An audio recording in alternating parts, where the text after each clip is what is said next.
Hello friends, Odisha study tools में आप सभी का स्वागत है। तो आज हम नागमती वियोग का 8वां पद्य पढ़ेंगे। तो ये आठ पद्य हो जाने के बाद बस 8 ही पद्य रह जाएंगे। तो उसके बाद हम एमसीक्यू और सारा कर लेंगे और उसके बाद नया विषय हम स्टार्ट करेंगे। ठीक है, तो आगे बढ़ते हैं।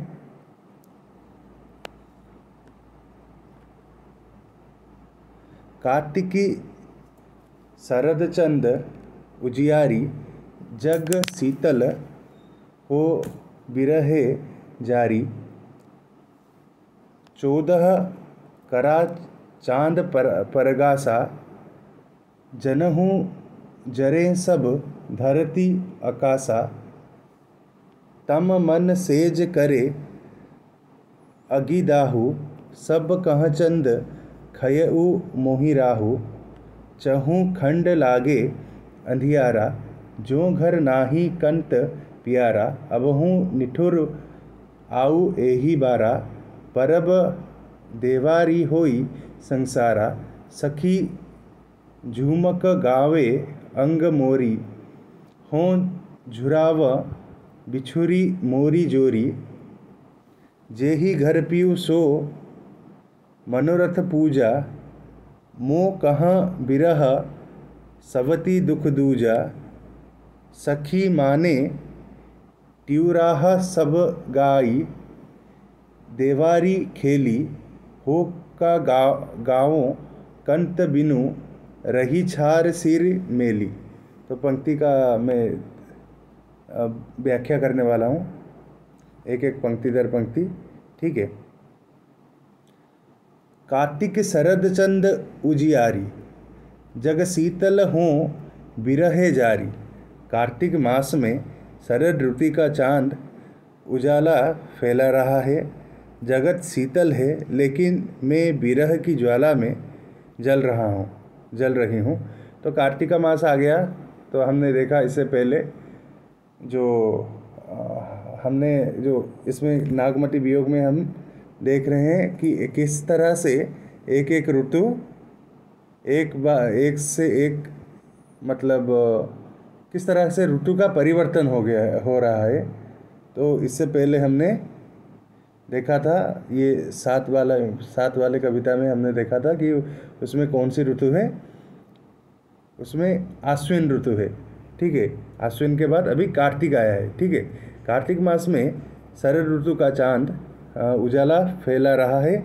जगत शीतल है, लेकिन मैं बिरह की ज्वाला से जल रही हूँ। तो कार्तिक महीने में थोड़ा थोड़ा मतलब चांद आ रहा है, थोड़ा शीतल लगता है। ठीक है, कार्तिक में 14 करा चांद परगासा, जनहु जरे सब धरती आकाशा। पूर्णिमा के 14 कलाओं से युक्त चंद्रमा ने ऐसा प्रकाश फैलाया है मानो आकाश और धरती जल रही हो। ठीक है, पूर्णिमा के 14 कलाओं से युक्त चंद्रमा ने, ठीक है, इस तरह से प्रकाश फैलाया है कि मानो आकाश और धरती जल रही हो। ठीक है। तम मन सेज करे अगिदाहु, सब कहाँ चंद खयऊ मोहि राहु। सबको चांद शीतलता दे रहा है, पर मेरे दिल तो यह मन की सरिया को अग्नि की तरह जला रहा है, मानो राहु ने इसे निगल लिया हो। ठीक है, सबको चांद शीतलता दे रहा है, लेकिन नागमती के हृदय को मतलब अग्नि मतलब उन्हें बहुत ही जलन हो रही है। जैसे राहु क्या करता है, चांद को खा लेता है ना, तो ऐसे ही उन्हें उस तरह से जलन महसूस हो रही है। चहु खंड लागे अंधियारा, जो घर नाही कंत प्यारा। यदि घर में प्रिय पति नहीं है, तो चारों ओर का प्रकाश भी अंधकार जैसा प्रतीत होता है। अबहु निठुर आऊ एही बारा, परब देवारी होई संसारा। हे निष्ठुर, अब तो इस बार आ जाओ, क्योंकि पूरे संसार में दीपावली का त्यौहार मनाया जा रहा है। ठीक है, तो अभी हम देख रहे हैं कि दीपावली का त्यौहार आ गया है, लेकिन अभी तक किसका जो राजा रतन सेन का कोई ठिकाना नहीं है। सखी झुमक गावे अंग मोरी, हो झुरावे बिछुरी मोरी जोरी। ठीक है, तो सखियाँ झूम झूम कर गीत गा रही है, लेकिन मैं पति से बिछुड़कर दुख में सूख रही हूँ। ठीक है, दुख में पूरी तरह से काट के सूख गई हूँ, मतलब पूरी तरह से पतली हो गई हूँ। ठीक है, जे ही घर पीऊ सो मनोरथ पूजा, मोह कहाँ बिरह सवती दुख दूजा। जिनके घर पति है वे सखी पूजन व मनोरथ कर रही है, पर मेरे लिए विरह और सौतन का दुख दोनों मिलकर असह्य हो रहे हैं। जिनके घर में पति है वो क्या कर रहे हैं, बहुत ही मतलब उनके जो सखी, वे सखी पूजन व मनोरथ कर रही हैं, अपनी पति की पूजा कर रही है, घर में भगवान की पूजा कर रही है, बहुत ही अच्छे से है। लेकिन जो नागमती है वो क्या कहते हैं, विरह से और सौतन, क्योंकि उनके घर में सौतन, उनकी सौतन आने वाली है ना, सौतन कौन है, पद्मावती, तो आने वाली है, तो उससे वो बहुत ही ज़्यादा दुखी है। सखी मानो त्योहार सब गाई, देवारी खेली हूँ का गाँवों कंत बिनु रही छात सिर मेली।